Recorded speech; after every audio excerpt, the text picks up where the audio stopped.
এবং তার অনেক বড় দাড়ি ছিল, সে 5 ওয়াক্ত নামাজ পড়তো। দেখা যাচ্ছে যে তাকে নামাজের সময় দেয় না এবং শুকুরের মাংস খাচ্ছে। আজকের বলা এই 1 বছর আমাকে কন্ট্যাক্ট করে এইভাবে বেশি লইছে। আমার কাজ দেবো এরকম এটা বলেই করছে, এরপরে চুলমুল কেটে ফেলাইছে, আর্মিকে ভাবটা ইটি দিছে। এরপরে 2 দিন ধরে ভাইয়ের সাথে কোনো কথা নাই। এরপরে ভাই ফোন দিয়েছে যে আমার বেঁচে দিচ্ছে বাংলা টাকায় প্রায় 30-35 লাখ টাকা, 1 বছরের চুক্তি, আমার এই দেশে যুদ্ধ করা লাগবে, 1 বছরে যদি আমি বাইচে থাকি তাই আমার তোমাদের সাথে দেখা হবে। আমি দিছি মোট হলো 7 লাখ টাকা। এর মধ্যে যদি ওদের কোনো ক্ষয়ক্ষতি হয়, দায়ভার কি আপনি বহন করবেন? হ্যাঁ, দায়ভার আমরা অবশ্যই বহন করবো। আমরা বাড়িতে আমরা তো অবশ্যই সেটা এগিয়ে থাকবো ইনশাআল্লাহ। নূর ইসলাম স্বপ্ন দেখেছিলেন ছেলে রনির ভবিষ্যৎ হবে উজ্জ্বল ও নিরাপদ, তাই সব মিলে 7 লাখ টাকা খরচ করে তাকে পাঠিয়েছিলেন রাশিয়ায়। কিন্তু সেই স্বপ্ন এখন পরিণত হয়েছে দুঃস্বপ্নে। অভিযোগ উঠেছে কাজ দেওয়ার পরিবর্তে তাকে জোরপূর্বক রাশিয়ার সামরিক বাহিনীর হয়ে যুদ্ধে অংশ নিতে বাধ্য করা হচ্ছে।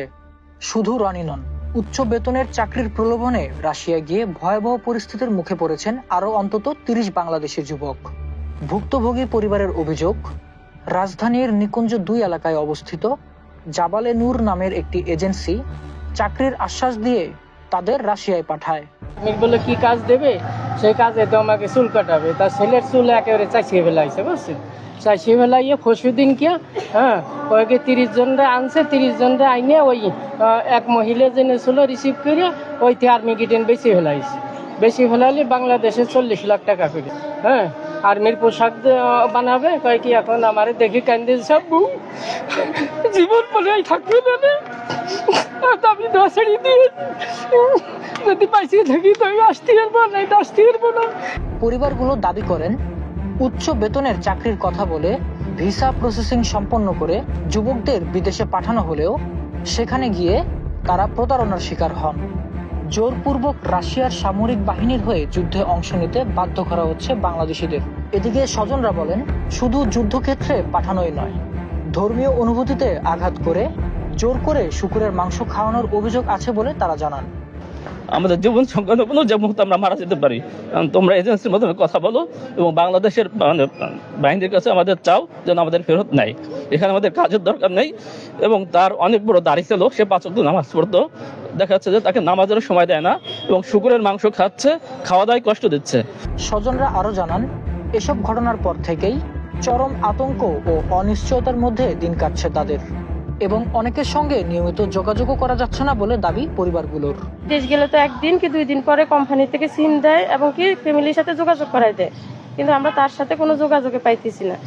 পরে মনে করেন কি যে 2-3 দিন পরে আমার কাছে ফোন দিয়ে বললো কি আমরা তো ভালো নেই, আমাদেরকে সেনাবাহিনী আহত করে রাখছি, মানে আবদ্ধ করে রাখছি ওনাদের ক্যাম্পে। বিদেশে পাঠানো বাংলাদেশি যুবকদের নিরাপদে দেশে ফিরিয়ে আনা, দ্রুত সরকারের হস্তক্ষেপ এবং তাদের দেশে ফিরিয়ে আনার দাবি জানিয়েছেন স্বজনরা। এর মধ্যে যদি ওদের কোনো ক্ষয়ক্ষতি হয়, দায়ভার কি আপনি বহন করবেন?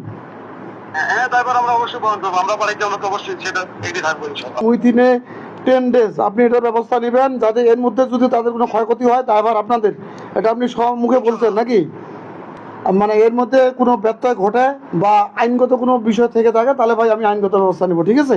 একই সঙ্গে অভিযুক্ত এজেন্সির বিরুদ্ধে দ্রুত আইনগত ব্যবস্থা নেওয়ার আহ্বান জানিয়েছেন তারা। এ বিষয়ে এজেন্সির মালিক মিজানের সঙ্গে মুঠোফোনে যোগাযোগ করা হলে তিনি বলেন, আপনি কোন মন্ত্রণালয়ে আছেন? আমি পরে ব্যাক করবো।